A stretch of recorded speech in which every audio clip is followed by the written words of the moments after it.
नमस्कार दोस्तों, स्वागत है आपका मेज ऐप पे। मेरा नाम है रिपुदमन सिंह। मैंने बीटेक कर रखा है टी गुवाहाटी से।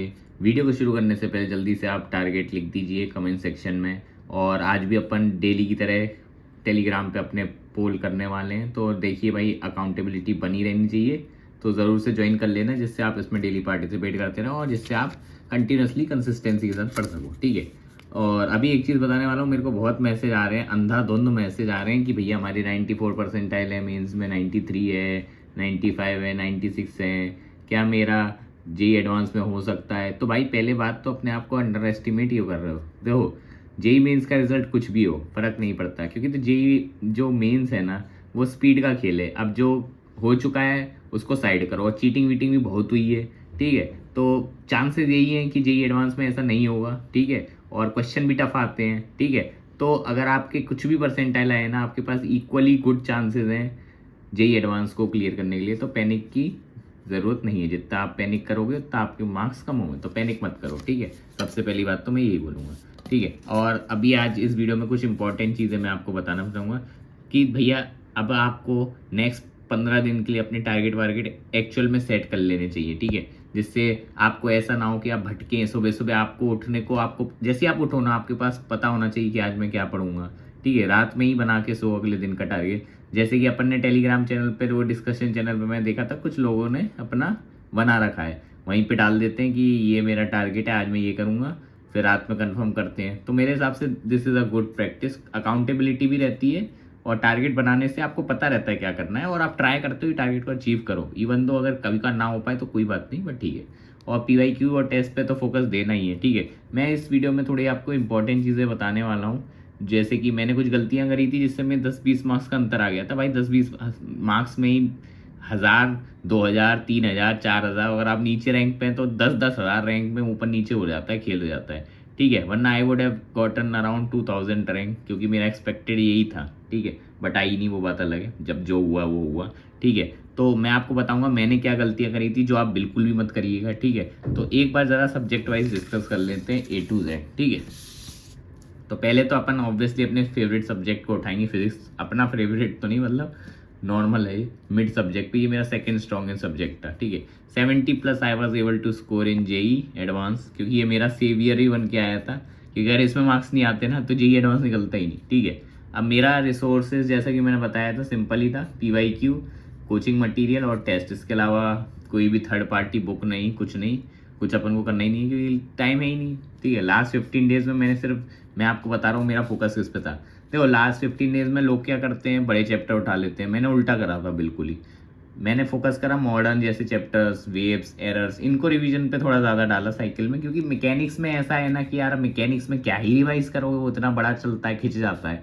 ठीक है, और गारंटी भी नहीं होती कि आपसे रोटेशनल का बन भी जाएगा, टफ आ गया। ठीक है, तो मैंने सोचा कि यार मॉडर्न, एरर, वेव्स, ये वाले चैप्टर हैं जो डुएबल हैं, तो ये मैं कर सकता हूँ और ये जल्दी भी कंप्लीट हो जाते हैं। तो मैंने इन पे एक्स्ट्रा फोकस दिया था लास्ट के 15 डेज पे। कम टाइम लेते हैं और इनको मास्टर करना भी ईजी है। तो मेरा यही था कि जितना मैंने कोचिंग मटेरियल में एडवांस लेवल एक्सरसाइज थी वो फिर से कर ली थी, पीवाईक्यू 2-3 बार कर लिए थे, बस मेरा यही था लास्ट में। तो बाकी मैं टेस्ट दूंगा, टेस्ट में अगर इसका कुछ नया क्वेश्चन आता है तो एक बार देख लूंगा। ठीक है, हाँ, मैं एक चीज़ आपको बताता हूँ, मैंने पेपर सॉल्विंग का डिसाइड कर लिया था ट्रिक, कि मैं किस हिसाब से दूंगा। ये मैंने लगभग, मेरे को 10 से 15 टेस्ट देने के बाद समझ में आ चुका था कि इस टेक्निक से मैक्सिमम आउटपुट निकलता है। तो मैं आपको बता देता हूँ, मेरा हो सकता है आपका थोड़ा अलग हो। मेरा मामला था फिजिक्स में छोटे चैप्टर से ही पहले स्टार्ट करना। अगर फिजिक्स में सॉल्व कर रहा हूँ तो एरर, मॉडर्न, ये सब पहले चैप्टर करूँ, फिर मैकेनिक्स के टफ क्वेश्चन उठाऊंगा या मीडियम वाले। ठीक है, मेरा ये था कि स्ट्रेंथ पे खेलो, सबसे पहले जो सबसे ज़्यादा स्ट्रॉन्ग है, जैसे एरर स्ट्रॉन्ग है मेरा, मान लिया, तो मैं सबसे पहले एरर का क्वेश्चन ढूंढूंगा और उससे पहले करूंगा। ऐसे मॉडर्न का ढूंढूंगा, उस पहले उसे करूंगा, फिर बाद में ऐसे ऐसे बाकी। और मेरा ये था कि कई बार मैं बड़े क्वेश्चन जो लिखे रहते हैं ना टेक्स्ट, जिसमें बहुत ज़्यादा लिखा था, मैं उनको ज़रूर से अटेम्प्ट करता था, क्योंकि होता, अपन को उल्टा लगता है कि बड़ा क्वेश्चन है ये तो गलत हो जाएगा। भाई बिल्कुल ही रिवर्स होता है, ट्रू। जो बड़ा क्वेश्चन है उसमें इन्फॉर्मेशन ज़्यादा होती है, तो पॉसिबिलिटी रहती है कि ये तो ज़रूर से हो ही जाएगा आपसे सॉल्व। तो हमेशा अगर आपको बड़ा क्वेश्चन दिखे ना तो ज़रूर से ट्राई करना, चांसेस हैं कि वो सॉल्व हो जाएगा, क्योंकि इसमें एक्स्ट्रा इन्फॉर्मेशन दे रखी होती है, तो किसी ना किसी तरह वो सॉल्व हो जाएगा। तो मेरा यही रहता था, बड़ा क्वेश्चन है तो डरने की बात नहीं, लेकिन छोटे में ज़रूर डर लगता था कि छोटे वाले टफ हो जाते थे। ठीक है, अब बात आती है, अपना ये था पैटर्न, एरर, मॉडर्न, वेव्स वगैरह, बाकी लास्ट में रोटेशनल वगैरह। और मेरा ये था कि अगर पैटर्न ऐसा ऐसे सिंगल करेक्ट है तो मैं सबसे पहले सिंगल करेक्ट ही उठाता था, क्योंकि एक्यूरेसी सबसे ज़्यादा उसी में आती है। उसके बाद मैं पैराग्राफ लेता था, क्योंकि पैराग्राफ में ये होता है कि इंटरकनेक्शन होता है, एक गलत हुआ तो 2-3 गलत भी हो सकते हैं, तो इसलिए इसको मैं सेकंड पे इसलिए रखता था। इसके बाद मैचिंग वगैरह देखता था कि मैचिंग कई का ऐसा आ जाता था कि भैया कि मैच ही नहीं हो रहा, टाइम वेस्ट अलग हो रहा है, मार्क्स भी कम मिल रहे हैं, नेगेटिव भी हो सकती है मैचिंग में, तब मुझे पता नहीं था, ठीक है। तो ये सब चीज़ें थी, इसलिए मैंने मैचिंग को थर्ड पे रखा। फिर ऑब्वियसली आपका एमसीक्यू तो फोर्थ नंबर पे होगा, क्योंकि इसमें पार्शियल आ जाता है, पार्शियल मार्किंग के लिए। वरना जो +4 -2 वाले रहते हैं ना विदाउट पार्शियल, वो तो सबसे खतरनाक है भाई। उसमें अगर आपने अटेम्प्ट कर रहे हो तो जब तक पूरी गारंटी नहीं है मत ही लगाओ, वरना -2 अलग से हो जाएगा, ठीक है। फिर मेरा लास्ट में था इंटीजर या डेसिमल। अगर इन दोनों में स्वैप रहता था, अगर इंटीजर डेसिमल में मार्किंग मतलब वो नेगेटिव कम है या फिर 0 है तो इसको पहले कर दूंगा फिर एमसीक्यू को, ठीक है। क्योंकि भाई इंटीजर और डेसिमल में ये रहता है कि आपको पता नहीं चलता है कि आपका आंसर सही है गलत है। जैसे हमारे टाइम पे जब वो डेसिमल वाला शुरू हुआ था तो भाई अब पॉइंट में आंसर आ रहा है, पता ही नहीं चल रहा कि आंसर सही है गलत है, क्योंकि उससे 1 साल पहले इंटीजर में आते थे। तो एटलीस्ट जब इंटीजर डिजिट आ गई तो आपको लगेगा हाँ भाई इंटीजर आया तो हो सकता है सही हो, ठीक है। ये डेसिमल में कुछ भरोसा नहीं रहता, ठीक है। अब आगे चलते हैं। हाँ, अब आते हैं केमिस्ट्री पे। Chemistry is one of the most scoring subject, ये तो आपको पता चल ही गया होगा, क्योंकि टाइम भी कम लेता है ये पेपर में, मार्क्स भी इसमें सबसे ज़्यादा आते हैं, ठीक है। मेरा तो रिसोर्स फिक्स था, कोचिंग मटेरियल PYQ। इनऑर्गेनिक में मेरे को सबसे ज़्यादा दिक्कत हुई थी, क्योंकि इनऑर्गेनिक में सबको ही होती है, और इसके लिए मैंने रेजो का मटेरियल प्लस एक्सरसाइज उसकी लगाई थी और प्लस PYQ करे थे, और कुछ नहीं करा था। ये आपको सेम मटेरियल अगर आपको चाहिए ना, जहाँ से मैंने करा था वो टेलीग्राम पे पड़ा है, लिंक डिस्क्रिप्शन में, तो आप वहाँ से ले सकते हो। मेरे हिसाब से रेजो का material is good for inorganic. इससे ज़्यादा करने की ज़रूरत नहीं है, इससे कम आपको जाना नहीं है, क्योंकि NCERT इज़ नॉट सफिशिएंट। ये कड़वा सत्य है। लोगों को लग रहा है NCERT से ही कर दूंगा इनऑर्गेनिक, अरे भाई उसमें कुछ है ही नहीं, आधी चीज़ें तो गायब है जो पूछ रहा है JEE एडवांस। तो मेरे हिसाब से आपको NCERT से बाहर आ जाना चाहिए, क्योंकि अब मेंस जा चुका है, ठीक है। और जो क्वेश्चंस थे एक्सरसाइज 1 2 3 वो मैंने सारी लगा ली थी, क्योंकि मेरा मानना था, देखो मेरे से रटा नहीं जा रहा था, ऑनेस्टली बताऊं तो मुझे नहीं याद ही नहीं हो रहा था, इतना सारा था। मैंने तो सिंपल लॉजिक लगाया भाई, क्वेश्चन से रटो। तो मैंने सीधे सवाल लगा, मैंने बस रीड करा, ठीक है। 2 रीडिंग दी थी, मैं भी आपको ट्रिक बताता हूँ। मैंने बोला कि बस क्वेश्चन लगाओ, उससे मेरे को जल्दी मेमोराइज होगा, ठीक है। सिर्फ रट्टे से नहीं हो रहा था, बहुत स्लो चल रहा था ये। मैंने रट्टा भी ट्राई करके देख लिया था, बट नहीं हो रहा था, ठीक है। मैंने सिर्फ ये वाली टेक्निक यूज़ करी थी, जैसे थ्योरी दे रखी है उसके आगे रीड करी, मैंने फर्स्ट टाइम रीड करी ऐसी बेयर रीडिंग, ठीक है। ऐसा कुछ नहीं कि बहुत ज़्यादा समझने की कोशिश, नॉर्मल अंडरस्टैंडिंग डेवलप करी। फिर उस जब फर्स्ट आप रीड कर रहे हो ना, तो आपको कुछ भी मार्क करने की ज़रूरत नहीं है, कुछ अंडरलाइन नहीं करना, बिल्कुल ऐसे खाली हाथ पेन ऐसे रख के आराम से आप रीड करिए।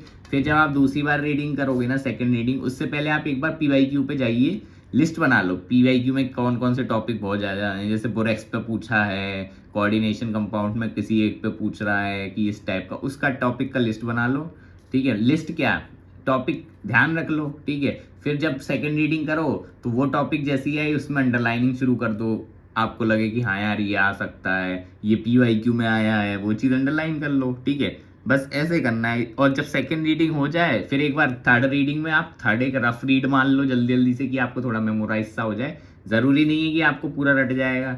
अब आपको सीधे सवाल लगाने हैं, सवाल में कौन से, आप कुछ भी जो हैं क्या बोलते हैं एक्सरसाइज 1 के 2 के सबके लगा दो, ठीक है। और ये मैंने बताया भी है इसमें कि क्वेश्चन सॉल्व करने हैं आपको, और मेंस लेवल के भी कर दिए थे भाई मैंने, क्योंकि कॉन्फिडेंस बनाना है आपको इन द एंड। तो मैंने ये नहीं देखा कि ये मेंस है कि वो है एडवांस, ठीक है। तो आपको बस सॉल्व करते आने और कुछ नहीं करना है, ठीक है। मैंने एक्सरसाइज 1 भी लगा दी, ऑब्जेक्टिव वाली 2 3 जितने क्वेश्चन थे उसमें लास्ट में एक टेस्ट टाइप का दे रखा है 1 घंटे का, वो भी लगा दिया। और सोल्यूशन तो है ही, तो कोई दिक्कत मेरी होती नहीं है, ठीक है। और लास्ट में मैंने PYQ लगा ली, बस इससे ज़्यादा मैंने कुछ करा नहीं था। ऑर्गेनिक इतने में क्लोज कर दी थी मैंने, क्योंकि थोड़ा तो देखो रैंडमनेस रहता ही है, इनऑर्गेनिक में तो कुछ भी पूछ सकता है, तो सब तो रट नहीं सकते। मैंने कहा बेयर मिनिमम इतना पढ़ के जाऊंगा, आ गया तो ठीक, नहीं तो नहीं। जयराम जी की सॉल्ट एनालिसिस सब इसी से हो गया था, और क्वेश्चन भी बन गए थे मुझे याद है पेपर में, ठीक है। तो I think I was successful. चलो आगे चलते हैं। अब मैथ्स सबसे बड़ा हर्डल था मेरे लाइफ में, ठीक है, JEE एडवांस के लिए। क्योंकि देखो ड्रॉप ईयर में क्या होता है, मैंने ड्रॉप लिया था तो प्रैक्टिस कम होती है, 1 साल में कितना ही प्रैक्टिस कर लोगे, या तो फिजिक्स बढ़ा लोगे, केमिस्ट्री बढ़ा लोगे, कुछ एक तो स्ट्रॉन्ग नहीं रहता, ठीक है। वो मेरे केस में मैथ रह गया था। बट अगर आपको ऐसा लग रहा है कि बिल्कुल ही जीरो था, तो ऐसा तो बिल्कुल नहीं था। मैंने कर तो ठीक ठाक लिया था। मैंने अपना मटेरियल जो कोचिंग का था ऑलमोस्ट 80 to 90% सॉल्व कर लिया था, ठीक है। और मेरा सिर्फ फोकस मटेरियल प्लस PYQ, जैसा कि अभी आपको बताया। आप एक चीज़ कंसिस्टेंटली देखोगे कि मैंने रिसोर्सेज इधर 3600 नहीं करे हैं कि यहाँ मैं एन अवस्थी भी सॉल्व कर रहा हूँ, मैं MS चौहान में भी लगा हुआ हूँ। नहीं भाई, मैंने सिर्फ मटेरियल ही फॉलो करा है स्ट्रिक्टली कोचिंग का, और इसके अलावा कुछ एक्स्ट्रा नहीं करा। मेरे हिसाब से यही सबसे बेस्ट स्ट्रेटेजी है। 36 बुक पढ़ोगे, 36 नए कंसेप्ट घुसेंगे, याद कुछ नहीं होगा, इतनी बात है। इसलिए तो 36 चीज़ें नहीं करनी है, ठीक है। अब आगे चलते हैं। बाकी मैंने मैथ का जो था वो कंटेंट टेस्ट सीरीज से निकाला था, ठीक है। और जैसे कि प्रोबेबिलिटी, लोग कहते हैं प्रोबेबिलिटी टफ है। भाई एक बात बताऊं, probability as compare to PNC tough नहीं है। हाँ ये बात है कि PNC घुस जाता है तो क्वेश्चन टफ हो जाता है, बट फिर भी ऐसा नहीं है कि डुएबल नहीं होता। अगर आपने ठीक ठाक क्वेश्चन कर रखे हैं तो हो जाता है प्रोबेबिलिटी का क्वेश्चन, ठीक है। क्योंकि इसका इंटरलिंकेज बाकी से कुछ से कम ही है, ठीक है। इवन बायनोमियल वगैरह घुसा तो सकते हैं, करने को तो कुछ भी कर सकते हैं, कुछ भी कर सकते हैं, मैं बता रहा हूँ। बट फिर भी डुएबल था, ठीक है। क्योंकि मैंने PYQ देखे थे, प्रोबेबिलिटी एक ऐसा मतलब चैप्टर है जो हर साल आता ही आता है, चाहे कुछ भी कर लो। इवन मैं 2020 मतलब 2000 अरे क्या बोल रहा हूँ, 2016 का मैंने क्या बोलते हैं पेपर सॉल्व करा था, तो इवन प्रोबेबिलिटी का क्वेश्चन करके देखा था, दैट वाज डुएबल। तो मेरे को लगा कि हाँ यार ये तो करना ही करना है। तो प्रोबेबिलिटी मेरा A1 मतलब ये तो सबसे टॉप प्रायोरिटी में था। इसके बाद सीक्वेंसर सीरीज मैंने करे तो थे, बट इसका मेरे को ROI कम ही लग रहा था। क्वेश्चन बहुत कम पूछता, और पूछने को अगर आ गया टफ में तो बहुत ज़्यादा टफ भी बना देता है। वेक्टर मैंने कर लिया था, वेक्टर ठीक ठाक था। कोऑर्डिनेट भी अगर देखो, कोनिक वोनिक अगर आपने नहीं करा है तो एक बार कर लो। कोनिक वैसे इतना टफ नहीं है, लेकिन क्वेश्चन टफ बना सकता है। लेकिन थ्योरी तो इसकी ईजी है एटलीस्ट, जितना मैं जानता हूँ। बाकी क्वेश्चन तो टफ बना ही देता है, ठीक है। इंटीग्रेशन पे मेरा बहुत फोकस था, क्योंकि इंटीग्रेशन से बहुत ज़्यादा क्वेश्चन आते हैं, तो आपको पता ही है। और बस मेरा इंडेफिनेट मैंने ज़्यादा अच्छे से नहीं करा था, कि इंडेफिनेट में कुछ ऐसा फेंक देता है इंडेफिनेट इंटीग्रेशन की वो सॉल्व होता नहीं है। तो मैंने कहा कि ठीक है, हटाओ इंडेफिनेट को साइड करो, डेफिनेट पे फोकस करो, जो सॉल्व हो रहा है वो करेंगे, ठीक है। अब आते हैं, हाँ अब बात आती है एग्ज़ाम डे वाला। बाकी देखो मैंने लक पे छोड़ दिया था बाकी चीज़ें तो, क्योंकि कुछ चीज़ें तो लक बेस्ड होती हैं। मेरा एग्ज़ाम वाले दिन तो पेपर तो बहुत ही कचरा गया था, ऑनेस्टली बता रहा हूँ। मैथ का तो स्पेशली, एक तो मैंने जो गलती करी थी वो टेस्ट थोड़े कम लगाए थे। मुझे ऐसा लगा मुझे और ज़्यादा टेस्ट लगाने चाहिए। तो ये मैं आपको ऑलरेडी अभी बता रहा हूँ कि टेस्ट लगाओ भाई। जब तक टेस्ट नहीं लगाओगे ना गड़बड़ है। मैं बता रहा हूँ अभी भी 15-20 दिन है, हर दिन एक टेस्ट मिनिमम लगाओ, मैं बता रहा हूँ, वरना खुल जाओगे आप पेपर वाले दिन। मैं तब बोल रहा हूँ जब मैंने इतने टेस्ट लगाए तो मुझे कम लगा, ठीक है। और गर्मी की आदत थोड़ी मेरी कम थी, मेरे को लग रहा है कि लास्ट में मैंने थोड़ा हरामखोरपना दे दिया था AC में बैठ बैठ के। और सेंटर मेरा अंधा खराब निकला, ठीक है, जिसकी वजह से पंखे का इशू था वहाँ पे, पता नहीं फैन ही नहीं चल रहे थे, पता नहीं क्या हो रहा था। और बाहर मई का मौसम आपको पता ही है, 40 डिग्री प्लस टेम्परेचर। एक तो सेंटर भी मेरा 30 किलोमीटर दूर था शायद, तो ये अलग टेंशन थी। तो उसके चक्कर में कचरा हो गया। मैं बताता हूँ कैसे। जैसे पेपर 1 में आपको 3 घंटे मिलते हैं, पेपर 2 में 3 घंटे मिलते हैं। मैंने पेपर 1 में सिर्फ 2.5 घंटे सॉल्व करा होगा पेपर, ठीक है। दूसरे में 2 घंटे 35 मिनट सॉल्व करा था। मतलब आप अगर कैलकुलेट करोगे तो मैंने 55 मिनट तो मैंने कुछ करा ही नहीं पेपर। मैं सिर्फ हेड डाउन करके लेट गया था कंप्यूटर स्क्रीन के सामने, क्योंकि मैं बर्नआउट हो गया था गर्मी की वजह से। और मेरी तबीयत सी खराब हो गई थी, क्योंकि इतनी गर्मी थी भाई, किसी को भी लू वाला इफेक्ट हो जाएगा, ठीक है, डिहाइड्रेशन वगैरह, ठीक है। तो मैं तो बर्नआउट हो गया था। तो लास्ट में मैं, और वैसे भी मैं मैथ को थोड़े लास्ट प्रायोरिटी दे रहा था, तो मेरे को तो लगा गया भाई पेपर। मैंने जैसे ही एग्ज़ाम दे दिया था, मेरा तो फर्स्ट रिएक्शन यही था कि भैया ना हो रहा। सारे दोस्तों से मैंने यही बोला कि भाई मेरा तो ना हो रहा, कुछ भी कर लो। क्योंकि JEE मेंस में ऐसा हुआ था मेरे साथ कि OMR मैंने गलत मार्क कर दी थी, तो लास्ट में 15 मार्क्स कट गए थे मेरे, क्योंकि एक हमारे टाइम पे OMR मार्किंग थी। अब अगर आपने एक का आंसर ऊपर नीचे भर दिया तो लाइन से 3 गलत हो जाते हैं। और मेरी किस्मत इतनी खराब थी कि ऐसा भी नहीं था कि लाइन से सेम आंसर वाले हों, सब अलग अलग आंसर वाले थे। तो 3 क्वेश्चन गलत हो गए, ठीक है। वो तो किस्मत अच्छी है, सिर्फ लास्ट में ही हुआ, और पहले होता तो पता नहीं कितने कट जाते। तो 15 नंबर तो यहाँ से चले गए, क्योंकि +4 होना था माइनस। और मजेदार बात, तीनों क्वेश्चन मेरे सही थे, ऐसा भी नहीं गलत थे। तो 15 मार्क्स का सीधा डिफरेंस आ गया था। तो 3 मेरी 6000 से रैंक 9000 कुछ बैठ गई थी, ठीक है। तो ये तो मेंस में हुआ था, ठीक है। अब मैंने कहा एडवांस में तो इससे भी बुरी हालत हुई है भाई, कैसी सिलेक्शन होगा। बट तुक्का लग गया, किस्मत अच्छी थी हमारी, क्योंकि वो इंटीजर टाइप वाले क्वेश्चन आ गए थे, वो सबको ही टफ लग रहे थे, तो थोड़ा कट ऑफ नीचे चला गया। तो तो थोड़ा लक भी होता है भाई, ठीक है। बाकी तो जयराम जी की है, क्योंकि पेपर का कोई भरोसा नहीं है, कभी टफ आ जाता है कभी ईजी आ जाता है। वैसे अगर आपका पेपर टफ आता है तो आपको फ़ायदा है, जैसा कि मेरे टाइम पे हुआ था।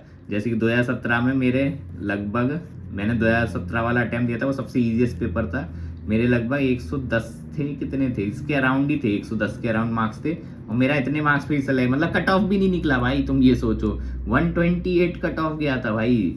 तो तुम सोच ही सकते हो कितना डिफरेंस रहा था, ठीक है। अगले साल 88 चला गया था जब मैंने दिया था, या 90 था, कुछ इतना ही था, ठीक है। तो उस समय तो अपना हो गया था इसी की वजह से। और अगर आपको लग रहा है कि आपके टेस्ट में मार्क्स कम आ रहे हैं तो भाई 30% स्कोर आ रहा है तो मोर देन इनफ है, ठीक है।